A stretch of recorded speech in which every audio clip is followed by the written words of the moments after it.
नमस्कार, हमारे खास कार्यक्रम ये दिल मांगे गोल्ड में आपका स्वागत है। सीधा हम आपको ये कार्यक्रम लेकर आ रहे हैं पेरिस से, क्योंकि यहाँ पर है ओलंपिक खेल और यहाँ पर 3 बहुत अहम मुकाबले थे भारत के यहाँ पर, जहाँ से मेडल पक्के हो सकते थे या आप मेडल से चूक भी सकते थे। जल्दी से बताते हैं कि हुआ क्या इन 3 अहम मुकाबलों में।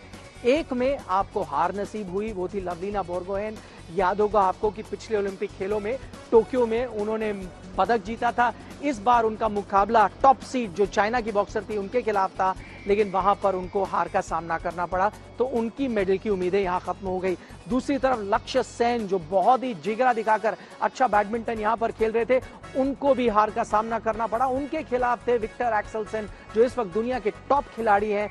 बहुत अच्छी टक्कर जरूर दी लक्ष्य ने, लेकिन अंत में वो चूक गए। और लेकिन सबसे अच्छी खबर जो आज दिन की आई है वो आई है हॉकी के मैदान से, क्योंकि भारत ने ब्रिटेन को वहां पर मात दी। 1-1 की बराबरी पर था वो मैच, लेकिन 4-2 से पेनल्टी शूटआउट में वो मैच जीता, और जिसके साथ अब टीम इंडिया पहुंच गई है सेमीफाइनल, यानी कि सिर्फ एक कदम दूर है, एक जीत से दूर है गोल्ड मेडल मैच। और वही हमारे कार्यक्रम में हम बात भी करेंगे, क्योंकि ये दिल मांगे गोल्ड क्या भारतीय टीम वो कर सकती है, इस पर हमारी नजर रहेगी अगले आधे घंटे तक।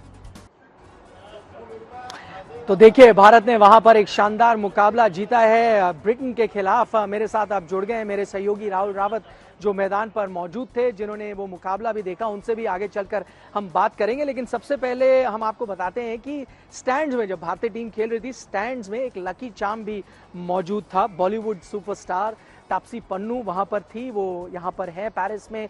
ढेर सारे मैचेस देख रही हैं भारत के, ना सिर्फ हॉकी। और ठीक हॉकी जीत के बाद आज तक से उन्होंने खास बातचीत की, पहले उसको सुन लेते हैं।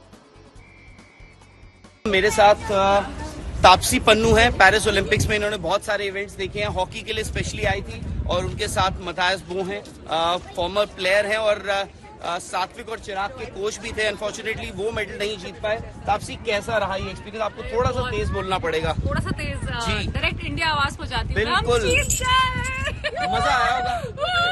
बहुत स्ट्रेस था पहले तो मुझे, जब हमें रेड कार्ड मिला था एक प्लेयर को, तो मुझे लगा कि अब ये कैसे हम पुल थ्रू करेंगे, क्योंकि वो फर्स्ट क्वार्टर में ही मिल गया था।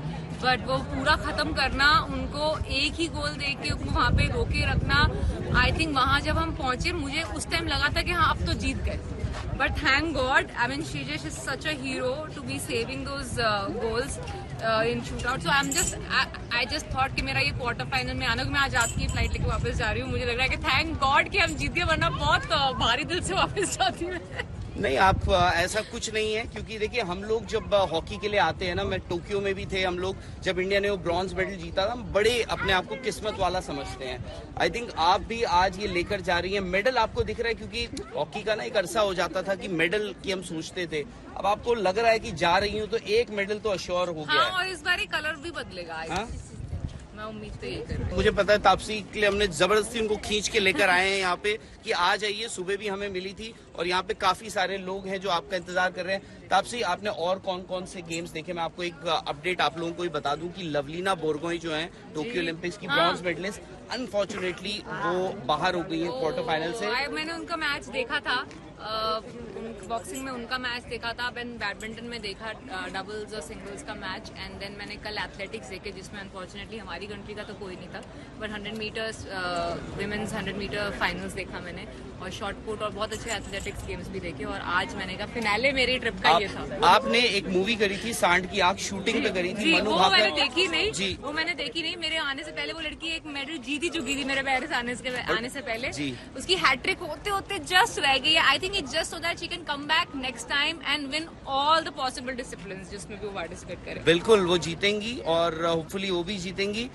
हॉकी के साथ ना एक इमोशनल कनेक्ट होता है। आपको भी लगता है आज जब आप स्टेडियम में थी, जहां पर इतने लोग थे, क्योंकि यूरोप है, यहाँ से आपको नीदरलैंड से लोग आ जाएंगे 5-5, 3-3 घंटे की फ्लाइट पकड़ के, लंदन से आ जाएगा कोई, कहीं से आ जाएगा, बट इंडियंस देखिए आप इस स्टेडियम में मुझे ऐसा लग नहीं रहा था। मैंने काउंट नहीं करे कितने इंडियंस थे, बट एक्चुअली अगर आप स्टेडियम की आवाज सुनते, जब भी हमारा गोल हुआ, जब हम जीते, ऐसा लग नहीं रहा था कि हम एनीवे कम है नंबर। इसीलिए मैं कह रहा हूँ कि इंडिया की जो प्रेजेंस, इंडियंस की जो प्रेजेंस अंदर थी, मतलब वो लग नहीं रहा था कि ये मैच पेरिस में हो रहा है। दूर हो रहा है मैच। जी हाँ बिल्कुल, बहुत अच्छा सपोर्ट था टीम इंडिया को।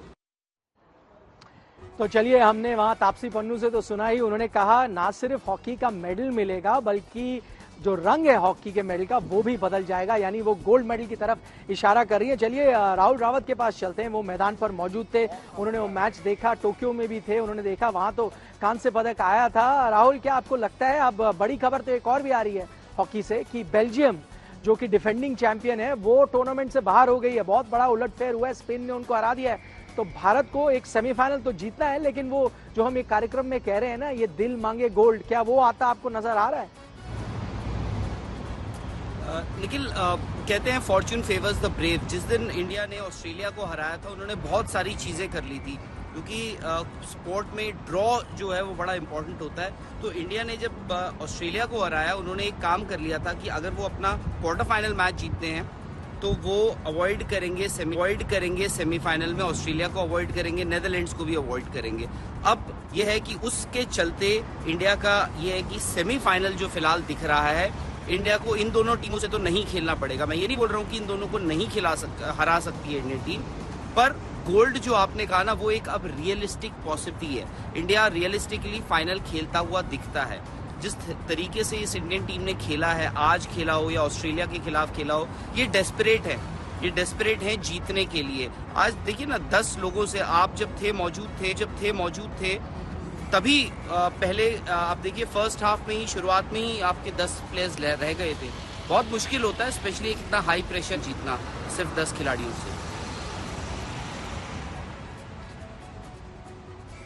जी बिल्कुल, कुछ वैसा ही देखने को मिला। 10 खिलाड़ियों के साथ भारतीय टीम ने वहां पर मुकाबला खेला, और हमेशा अगर आप एक जो वन मैन डाउन जिसे कहते हैं स्पोर्ट में, उसके साथ खेलते हैं तो नामुमकिन सा होता है। लेकिन ना सिर्फ भारत ने एक पर रोक के रखा ग्रेट ब्रिटेन को, और फिर उसके बाद जो प्रदर्शन पेनल्टी कॉर्नर में उन्होंने दिखाया। श्रीजेश के बारे में थोड़ा हमारे दर्शकों को बताइए राहुल, द वॉल हम उनको कह रहे हैं, लेकिन एक बार फिर जब जरूरत होती है, मुझे बड़ा पसंद आया उनकी एक लाइन। उन्होंने कहा भाई मैं उस वक्त सोच रहा था कि आखिरी मैच ना हो, क्योंकि उन्होंने बताया इसके बाद रिटायर होंगे, इसलिए उन्होंने पूरा जी जान लगा दिया।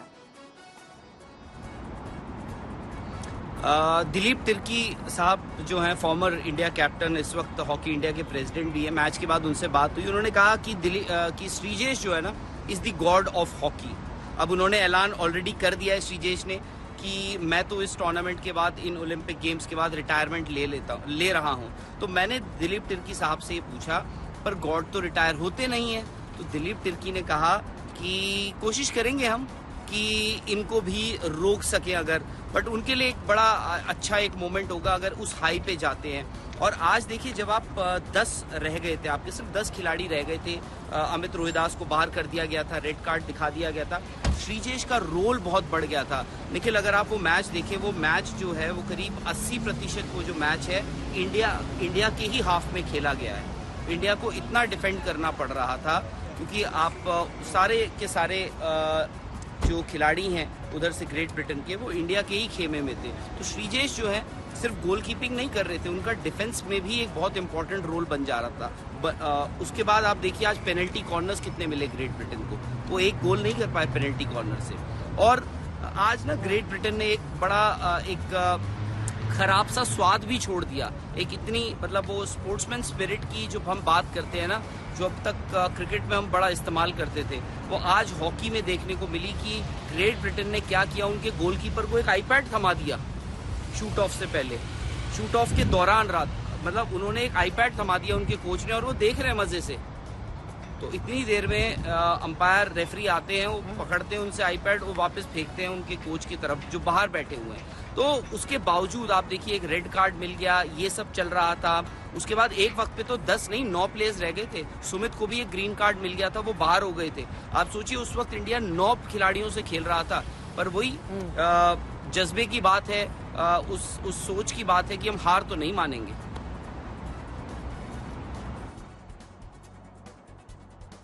चलिए, जो हॉकी की टीम है उसने तो उम्मीद जगा दी है, मौका है गोल्ड मेडल जीतने का, लेकिन इस बीच जो निराशा हाथ भारतीय टीम के लगी, वो 2 मुकाबले थे आज, बहुत अहम मुकाबले थे, दोनों के दोनों शुरुआत करते हैं लवलीना बोर्गोहेन के साथ, जो बॉक्सिंग में थी, 75 किलोग्राम कैटेगरी में क्वार्टर फाइनल खेल रही थी। अगर यहां पर वो अपना मैच जीत जाती तो फिर उनके लिए भी एक मेडल गारंटीड था। जिस तरह से उन्होंने पिछली बार मेडल जीता था, आपको याद होगा टोक्यो में, इस बार अलग उनका वेट कैटेगरी थी, लेकिन एक जीत दूर थी।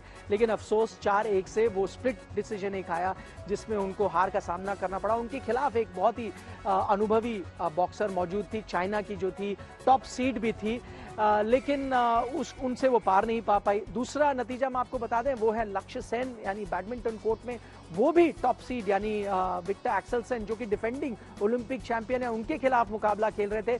कई बार वो लीड में भी रहे, पहली गेम में भी, दूसरी गेम में भी, लेकिन बड़ी लीड को उन्होंने अहम मौके पे गंवा दिया, जिसका मतलब है कि उनको हार का सामना करना पड़ा।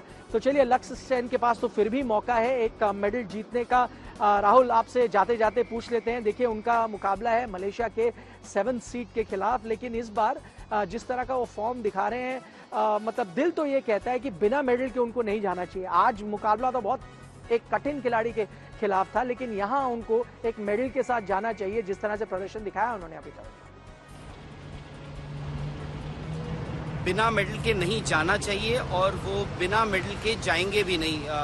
निखिल, आपने देखा है वो किस हिसाब से खेलते हैं, और उनकी सबसे अच्छी बात मुझे ये लगती है कि जिस दिन बड़ा दिन होता है ना, जिस दिन बड़ा स्टेज होता है खेलने के लिए, ये लक्ष्य सेन जो है अपना गेम भी उतना ही बड़ा कर देते हैं। आज देखिए विक्टर एक्सेलसन को भी उन्होंने मतलब नाको चने चबवा दिए थे। आप देखिए पहला गेम जिस हिसाब से खेला, दूसरे गेम में भी वो लीड कर रहे थे, और वो बिना मेडल के यहाँ से जाएंगे भी नहीं। पहले भारतीय ऑलरेडी बन चुके हैं सेमीफाइनल तक पहुंचने वाले male badminton player men singles में। वो पहले मेल सिंगल्स प्लेयर बनेंगे, मेन सिंगल्स प्लेयर, जो एक मेडल भी जीतेंगे इस ओलंपिक से।